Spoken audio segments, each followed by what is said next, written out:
Welcome back to the Deep Dive. Today we are taking a necessary and pretty strategic plunge into the world of cybersecurity risk management tools. Mm-hmm. This isn't just about, patching servers. It's really about setting up a framework to identify, assess, and crucially, respond to digital dangers. Yeah, absolutely. And our goal today, I think, is clarity. If you've ever felt a bit lost with acronyms like ALE, CVSS, TTPs, well, Yeah, there are a lot of them. there are. We want to give you the essential vocabulary and sort of show why these tools, both the math-based ones and the judgment calls, are so vital for turning that vague fear into something you can actually calculate and manage. I think that's a perfect mission statement. So let's start right at the beginning. Unpack the basic words. Because if you don't define risk right, you can't possibly manage it. True. In security, what are the three key bits that make up that risk equation? Okay. So at its core, risk really boils down to three things interacting. You've got a vulnerability first. That's just a weakness somewhere. It could be unpatched software, maybe a policy gap, something like that. Right, a weak spot. Exactly. Then that vulnerability gets acted upon by a threat. Now, a threat is the potential danger. Could be a hacker, sure, but it could also be an employee mistake, even a natural disaster like a flood or hurricane. So the threat finds the vulnerability and exploits it. And when that happens, when it's successful, that's the impact. That's it, precisely. And impact is, well, it's measured by how bad the damage is. Specifically, the loss you get from a hit to confidentiality, integrity, or availability, the classic CIA triad of security. So when security people talk risk, they're basically figuring out the likelihood of that threat hitting that vulnerability and the severity of the impact if it does. Okay, that distinction is really important. And maybe this is the core truth we just have to accept. Organizations can't actually get rid of all risk, can they? No, that's the reality check. Risk management isn't shooting for zero risk. That's impossible. It's about finding it, watching it, and limiting it. Getting it down to a level the organization can, well, live with. Okay.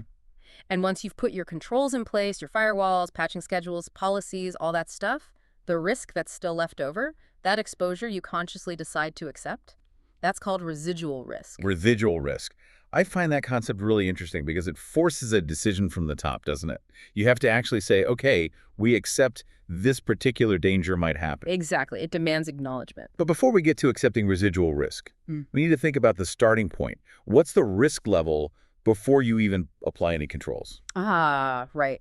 That's what we call inherent risk. It's just the risk tied to doing something or having an asset before you put any safeguards up. Okay. Now, once management starts putting controls in, they also have to think about control risk, which is basically the risk that the control itself fails, or maybe it wasn't set up right. Like a misconfigured firewall. That's a control, but if it's wrong. Perfect example. The firewall is the control, but the bad configuration introduces a control risk. And the overall strategy, the sort of temperature for all this, is set by the risk appetite, right? How much risk is the leadership willing to take on to meet business goals? That's it. Are they pushing for growth, playing it safe, or somewhere in between? That really dictates how much they'll spend on fixing things, mitigating risk, and ultimately how much residual risk they're okay with. So once a risk is identified, you need a practical way to handle it. Yep. And this brings us to the four main response techniques. They're actually pretty intuitive. Yeah, I always think about them like options for dealing with some unwanted activity. First up, you can just avoid it altogether. Often the simplest, cleanest way. If rolling out some new service is just too insecure and might jeopardize the main business, maybe you just don't do it. Scrap the project. Okay, makes sense. Second option is transfer, or sometimes called sharing the risk. Here, you don't actually get rid of the danger, but you shift the financial consequences onto someone else. And the classic example there is buying insurance, right? Like cybersecurity insurance. Or maybe outsourcing data storage to a cloud provider who takes on some liability contractually. Exactly those. Insurance and outsourcing are prime examples of risk transfer. Okay, then the third one, probably the most common, is mitigate. Right, and this is where most of the security budget usually goes. Mitigation means you're putting specific controls in place to lower the likelihood of the risk happening or lessen the impact if it does. Okay, so back to our technical terms. Mitigation is where we'd see something like a WEF, a web application firewall. What's a WEF doing? A WEF is a great example of mitigation, yeah. It sits there in front of your web applications, looking at all the incoming web traffic. It's trying to spot and block common attacks, things like SQL injection or cross-site scripting. So it directly lowers the chance of a successful attack. Precisely. It reduces the probability of that particular threat succeeding. And the fourth option for responding.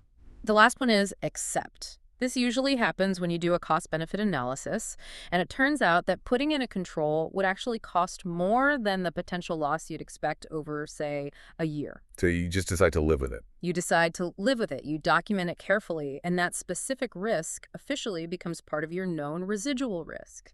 Okay, so we've got these strategic approaches. Now, how do we actually measure this stuff? That brings us to risk assessments. Right. And I guess before you can put a dollar value or even a score on anything, you first have to know what you're protecting. Identify and value the assets. Absolutely critical starting point. You need to know what your assets are. Systems, data, processes, products, and figure out what they're worth to the business. Right. And once you've done that, assessments tend to go down two main paths. There's the quantitative approach, very precise, uses numbers, dollar amounts. And then there's the qualitative approach, which is more about judgment and categories. Okay, let's talk quantitative first. The math approach. You said it's key for justifying budgets. Oh, absolutely. It's how security leaders talk to the board in language they understand, money. It turns, we're worried about this, into here's the potential financial loss and here's the return on investing in this control. It makes the spending defensible. That makes a lot of sense. So walk us through the math, the spreadsheet side of things. We start with AV, asset value. Right. And the EF, exposure factor. That's the percentage of the asset's value you'd lose if the threat actually hits. Okay, AV times EF. What does that give us? That gives you the SLE, the single loss expectancy, basically the cost of one specific loss event happening. Just one time. But things can happen multiple times, right? Exactly. One event doesn't tell you the whole story over a year. So you need the ARO, the annual rate of occurrence. That's just how many times, on average, you expect that loss to happen each year. And multiplying the cost of one event, SLE, by how often it happens. Yeah. ARO. Get you the big one. The ALE, annual loss expectancy. That's the total cost you expect to lose from that specific risk over an entire year, on average. Okay, let's make this concrete. Our sources had a good example. An equipment rack worth, say, $1 million. Okay, big asset value. AV is $1. And a major threat is a catastrophic water leak. Let's say that would damage about half the equipment. So the exposure factor, EF, is 50%. Right. So the cost of one leak, the SLE, would be $1 million times 50%, which is $500,000. And maybe historical data or building records suggest a leak like that happens roughly once every 10 years. Okay, so the ARO, the annual rate, is 0.1 times per year. Now the ALE calculation. Simple multiplication. SLE, $500,000 times ARO, 0.1 equals $50,000. That's your ALE. So you can go to the board and say, look, based on the data, we expect to lose about $50,000 a year, on average, due to leaks affecting this rack. Exactly. It's a clear financial number. And that number then drives the decision-making, specifically the cost-benefit analysis, or CBA. All right, let's use the other example, protecting employee laptops. Yeah. Say a laptop costs $2,000, that's the AV. And without any special controls, the company loses maybe 12 laptops a year. That gives us the ARO implicitly. Okay, so 12 laptops at $2,000 each. The previous ALE before controls is $24,000 a year. Now, management thinks about buying hardware locks and maybe secure storage cabinets. Let's say this costs $1,000 per year in total. That's the ACS, the annualized cost of the safeguard. Okay, ACS is $1,000. And they estimate with these locks, they'll only lose 2 laptops a year instead of 12. Ah, so the new loss rate means the post-mitigation ALE, the ALE after the control, is now 2 laptops, $2,000, $4,000. So how do we calculate the benefit? The CBA. The CBA formula is straightforward. It's the ALE before the control minus the ALE after the control minus the annual cost of the control itself. So $24,000 minus $4,000 minus $1,000. Which equals $19,000. That's the net benefit, the savings per year, from implementing those locks. It turns a security request into a clear financial win. Makes a decision pretty easy, doesn't it? It really does. But that quantitative certainty isn't always feasible. What if you're dealing with a brand new threat with no history? Or valuing something like intellectual property, which is notoriously hard to put a dollar figure on. Right. That's where the other approach comes in, the qualitative one. Exactly. This is where you rely more on judgment and experience. You categorize risks based on their perceived probability of how likely they are to happen and their impact, how bad it would be if they did. Using categories like high, medium, low, or maybe a scoring system. Yeah, often both. You might use high, medium, low for probability and impact, and then combine them into a score on a risk matrix. For instance, that internet-facing web server we mentioned. High probability of attack, high impact if it's breached. That might get a top score, say 100. Whereas maybe a computer in a library just running basic office software. Right. Low probability, low impact of compromise. Maybe it scores just a 1. This qualitative scoring helps management prioritize. You focus your resources on the high risks first. Makes sense. So whether you use the math or the judgment calls, you need to track all this analysis, right? Keep records. Oh, definitely. All the identified risks, their assessment scores, the planned responses, their status, all that gets logged in the risk register. That sounds like a key document, especially for compliance. It absolutely is. Auditors love the risk register. And then to make sure your controls are actually working over time, management uses key risk indicators, or KRIs. These are specific metrics that give you an ongoing sense of your risk exposure level. Are things getting better or worse? Okay, so we've assessed the risks, decided how to respond. Now let's shift to being more proactive. How do we actively look for threats before they cause damage? This seems to be where threat hunting comes in. Yes, threat hunting is a really important, more modern concept. It starts with an assumption. Assume the adversary is already inside your network or trying to get in. Wow, okay, so you're not waiting for an alert. You're not waiting for the automated systems like your firewall or antivirus to scream. You are actively searching for signs of malicious activity, for indicators of compromise, before they trigger a standard alert. And how do you know where to look? You can't just search everywhere randomly, surely. No, it's guided by intelligence. You use internal stuff like analyzing logs from servers, network devices, your intrusion detection system, or IDS. It's the system watching network traffic for bad stuff. Right. And you combine that with external intelligence threat feeds, security blogs, reports from other companies. Some of this info is structured, like using the STIX format. Structured threat information expression. Yeah, Makes it right. machine readable. Exactly. So tools can ingest it automatically.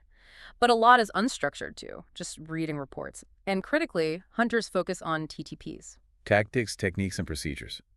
Why is focusing on TTPs so important? It feels like a shift. It is a big shift because it moves defense beyond just looking for known bad files like a specific malware signature.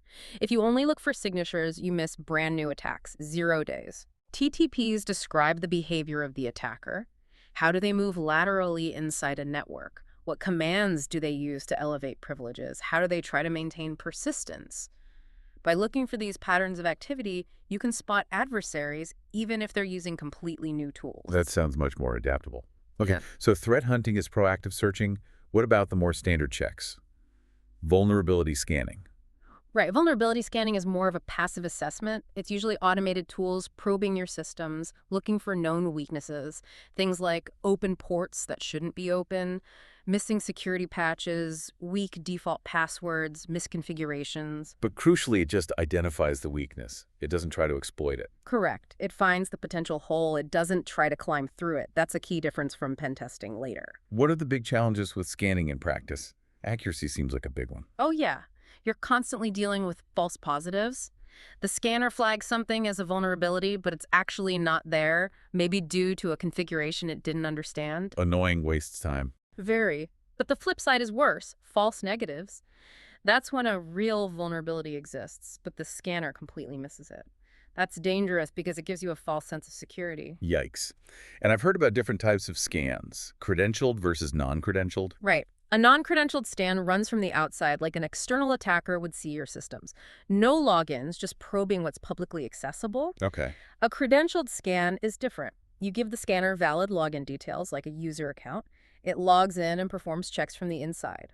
This usually gives a much more thorough and accurate picture of the system's patch level and configuration from an internal perspective. Makes sense. Deeper view. So when a scanner does find a real vulnerability, how does everyone agree on how serious it is? Is there a standard? Yes, thankfully. The industry uses 2 key things here. First is CVE, Common Vulnerabilities and Exposures. It's basically a big dictionary run by NRE that gives every publicly known vulnerability a unique ID number, like CVE 2024, whatever. So everyone's talking about the same flaw. Exactly. And then to score its severity, we use CVSS, the Common Vulnerability Scoring System. It's an industry standard that assigns a score from 0 to 10. 10 being the worst. 10 being critical, the most severe. This CVSS score helps organizations prioritize patching. You fix the 9s and 10s first, then the 7s and 8s, and so on. It gives a clear, consistent way to rank vulnerabilities. Okay, so CVSS tells us which holes are biggest, but scanning just finds the holes. How do we know what someone could actually do if they got through one? That sounds like penetration testing. Exactly. Pen testing or ethical hacking is an active, intrusive assessment. It takes things way beyond scanning. The goal is to actually exploit the vulnerabilities you found. To really see what the impact would be. Precisely. Can an attacker get access? Can they steal data? Can they take down systems? But because you're simulating a real attack, it has to be done carefully and with explicit permission. You need very clear rules of engagement agreed upon beforehand. What's in scope, what's off limits, who to contact if something goes wrong. Absolutely essential. So, what are the typical steps a pen tester acting like an intruder would follow? It usually starts with reconnaissance. Gathering information. This can be passive, just looking at public sources, or active, maybe using vulnerability spanners themselves to map out the target. Finding potential entry points, then what? Then comes initial exploitation, actually using a vulnerability to get that first foothold inside the network or on a system. They're in. Now what's the goal? Usually, escalation of privilege. The initial access might be as a low-level user. They'll try techniques to gain more powerful access, like administrator or root privileges. Okay, more power.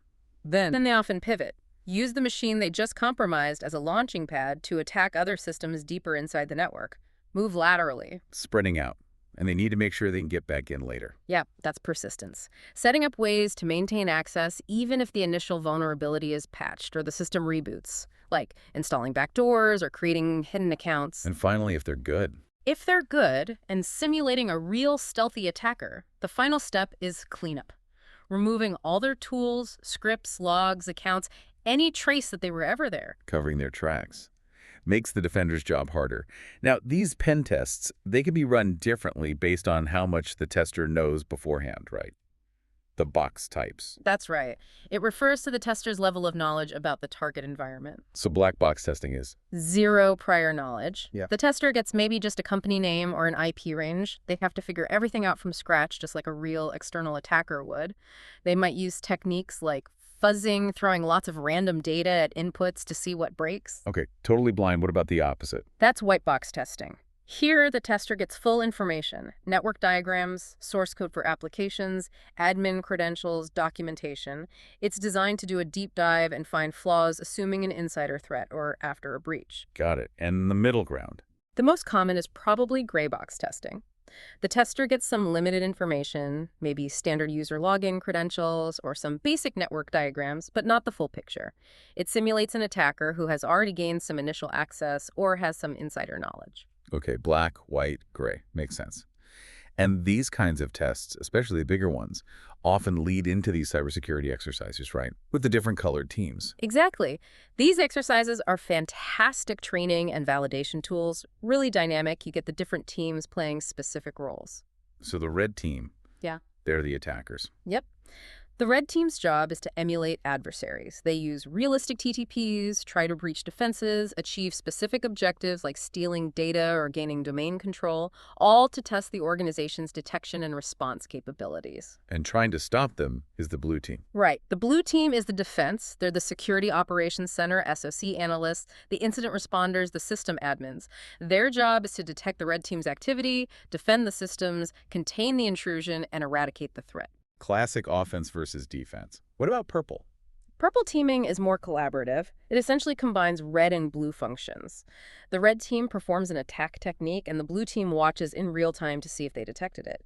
If not, they work together right then to improve the detection or prevention controls. It's about immediate feedback and improvement, less about a pure adversarial test. Cool, like live training feedback. Yeah. And who runs the whole exercise? That's the white team. They are the referees, the organizers. They set the initial scenario, define the rules of engagement for the exercise, monitor safety, like making sure critical production systems don't actually go down, and ultimately declare winners or evaluate how well both sides did. Okay. Red attacks, blue defends, purple collaborates, white referees. Got it. And really, this whole deep dive, all these tools and exercises, they're about moving from just worrying about abstract possibilities risk to understanding calculable probabilities with quantitative analysis, making informed judgments with qualitative analysis, and then actively verifying defenses with scanning and pen testing. And none of this happens in a vacuum, right? It's all tied into the bigger picture of frameworks and compliance. Oh, absolutely. These processes are often mandated by regulations and standards. You can't really achieve compliance without doing robust risk assessment and management. Like what kinds of regulations? Well, think about GDPR in Europe, protecting personal data, or PCI DSS, the Payment Card Industry Data Security Standard, for handling credit card info. Both heavily rely on proving you understand and are mitigating your risks. And achieving certifications, like SOC2. Exactly. A SOC2 Type I or Type 2 report is all about auditing how well an organization's controls are designed, Type I, and operating effectively over time, Type 2, to mitigate risks, particularly around security, availability, processing integrity, confidentiality, and privacy. You can't get that without a solid risk management foundation, including things like that risk register we talked about. Frameworks like ISO 31000 also provide guidance on the overall risk management process. So these tools, the math, the scans, the red teams, they're the practical ways organizations actually do compliance and implement those frameworks. Precisely. They translate requirements into real actions and evidence. Okay, we started off by defining residual risk, that risk you accept after all your controls are in place. As a final thought for our listeners to chew on. Yeah, think about this. What are the hardest threats to truly quantify and then consciously accept as residual risk? Maybe consider two areas specifically: internal, accidental, human threats. The employee who clicks a phishing link despite training, and those really complex interconnected supply chain risks where a vulnerability in a vendor software affects you. Hmm. Which of those, the accidental insider or the opaque supply chain, do you find harder to put into a neat CBA calculation? And yet organizations have to accept some level of residual risk from both. Something to consider.